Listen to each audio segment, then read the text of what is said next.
ये सिर्फ लाल पत्थर से बनी कोई इमारत नहीं है। इसका बनना भारतीय इतिहास की एक बड़ी घटना थी और इसने अपने निर्माण से लेकर अब तक ऐसी ऐसी घटनाओं को देखा है जिसने इतिहास का रुख बदल दिया। यह है दिल्ली का लाल किला। दिल्ली का वो हिस्सा जो आज पुरानी दिल्ली कहा जाता है। यहीं इतिहास के पन्ने को पलटता संभालता लाल किला आज भीड़ भाड़ वाले इलाके से घिरा है, शांत है लेकिन खामोश नहीं। सन 1627 में जब मुगल बादशाह शाहजहां तख्त पर बैठा तो देश में अमन चैन था। बादशाह को बड़ी बड़ी इमारतें बनवाने का शौक था। उसकी राजधानी आगरा में थी, लेकिन उसे आगरा की गर्मी रास नहीं आई। उसने तय किया कि मुगल साम्राज्य की राजधानी अब दिल्ली होगी। काफ़ी सोच विचार के बाद ताल कटोरा बाग और रायसेना पहाड़ी का चुनाव नए शहर के लिए किया गया, लेकिन बादशाह के दो नामी कारीगर उस्ताद हमीद और उस्ताद अहमद ने यमुना के किनारे खुले मैदान को किले के निर्माण के लिए बिल्कुल सही बताया।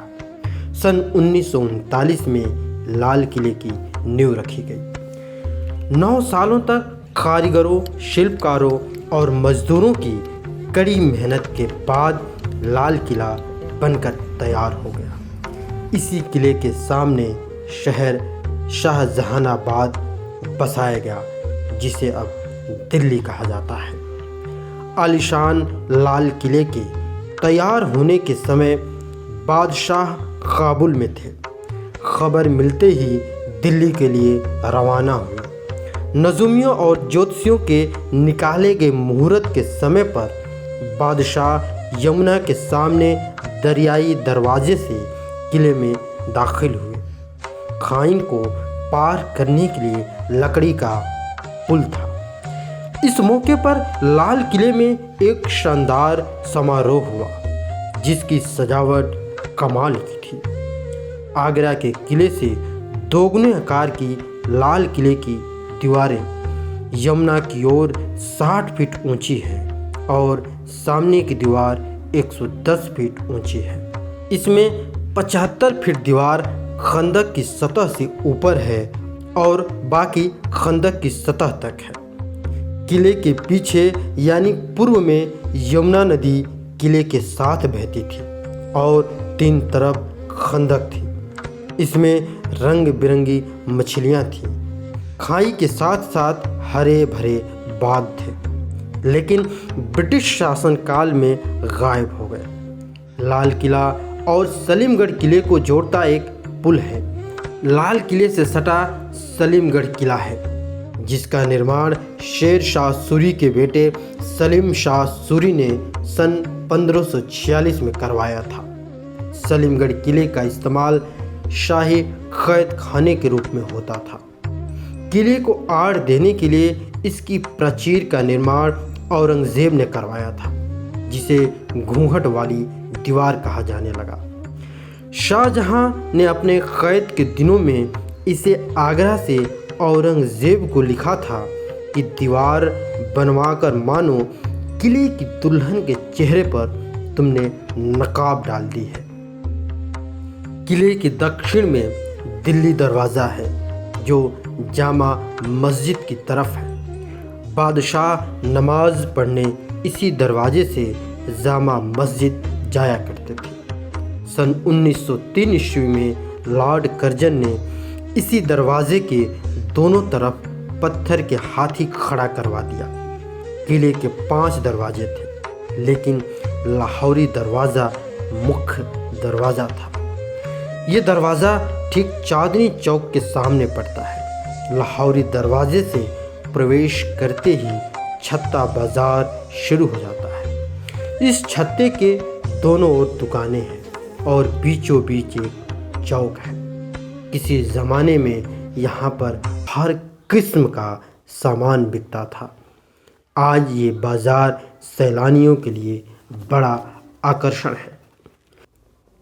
लाहौरी दरवाज़े के छत्ते से निकलकर नज़र पड़ती है नक्कार खाने की 2 मंजिला इमारत पर।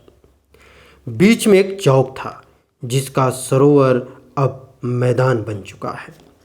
चौक के इर्द गिर्द मनसबदारों, सामंतों के मकान, दफ्तर और बैठकें थी जो अब धूल में मिल चुकी हैं।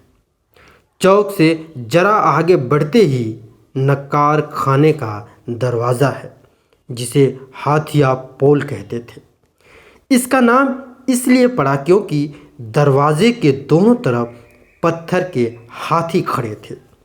इस दरवाजे से आगे किसी को अपनी सवारी पर बैठकर जाने की इजाज़त नहीं थी, सिर्फ शाही ख़ानदान के सदस्यों को छोड़कर।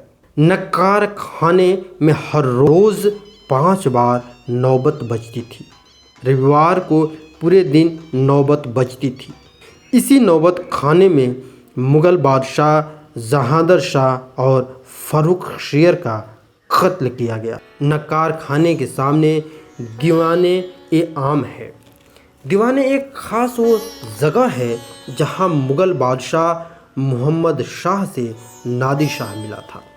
नादिर शाह ईरान का राजा था जिसने दिल्ली को लूटा, तख्ते ताउस ले गया और यहीं धोखे से बादशाह से पगड़ी बदलकर कोहिनूर हीरा भी हथिया लिया। यहीं 1858 में आखिरी मुग़ल बादशाह बहादुर शाह जफ़र पर मुकदमा चलाने का अंग्रेज़ों ने ढोंग रचा। शाहजहाँ के बनवाए लाल किले में औरंगज़ेब ने मोती मस्जिद का निर्माण कराया। लाल किला मुग़लों के ज़माने से ही सत्ता का प्रतीक रहा। मई 1857 में जब अंग्रेज़ों के खिलाफ विद्रोह हुआ तब क्रांतिकारियों ने आखिरी मुग़ल बादशाह बहादुर शाह जफ़र के नेतृत्व में आज़ादी का पहला बिगुल यहीं से बजाया था। जब लाल किला अंग्रेज़ों के कब्जे में आया उसके बाद इसमें बहुत सी तब्दीलियाँ आई। किले की कई इमारतों को ढहाकर फौजियों के लिए बैरक बनवा दी गई। लाल किला अब बादशाह का आलीशान महल नहीं रहा, वह अंग्रेज़ों की फ़ौज का छावनी बन गया था। फिर 1940 के दशक में नेताजी सुभाष चंद्र बोस ने दिल्ली चलो का नारा दिया और लाल किले पर तिरंगा फहराने का आह्वान किया। इसी लाल किले में आज़ाद हिंद फ़ौज के अफसरों पर अंग्रेज़ों की तरफ से मुकदमा भी चलाया गया। आज़ाद हिंद फ़ौज के अफसरों को यहीं कैद करके रखा भी गया था। इसी ऐतिहासिक मुकदमे में पंडित नेहरू, भूलाभाई देसाई और कैलाश नाथ काटजू बचाव पक्ष के वकील थे। लाल किला मुग़ल साम्राज्य के वैभव, शानो शौकत, विलासिता और गौरव का गवाह है। तो इसने मुग़लिया सल्तनत के पतन को भी देखा है, बादशाहों की मजबूरियों पर आंसू बहाए हैं, जालिमों के जुल्म और लुटेरों की लूट दर्ज की है। बादशाह के नेतृत्व में क्रांतिकारियों को अंग्रेज़ों से लड़ते देखा है। आज़ाद हिंद फ़ौज के अधिकारियों और जवानों पर मुकदमों की बहस को सुना है। स्वाधीनता के लिए देश से उठती आवाज़ें भी इसके कानों तक पहुंची हैं और यही लाल किला आज़ादी मिलते ही मानो सबकी यादों में बस गया हो, जब इसके प्राचीर से पहले प्रधानमंत्री ने तिरंगा फहराया था। वक्त के कितने दौर गुजर गए, लाल किला हर दौर में जैसे अपने आप को ढालता चला गया हो। इमारतें बनती हैं, मिटती हैं, किले भी आबाद होते हैं, उजड़ जाते हैं, लेकिन लाल किले जैसा कौन बनता है? सिर्फ Lal Qila. Thanks for watching.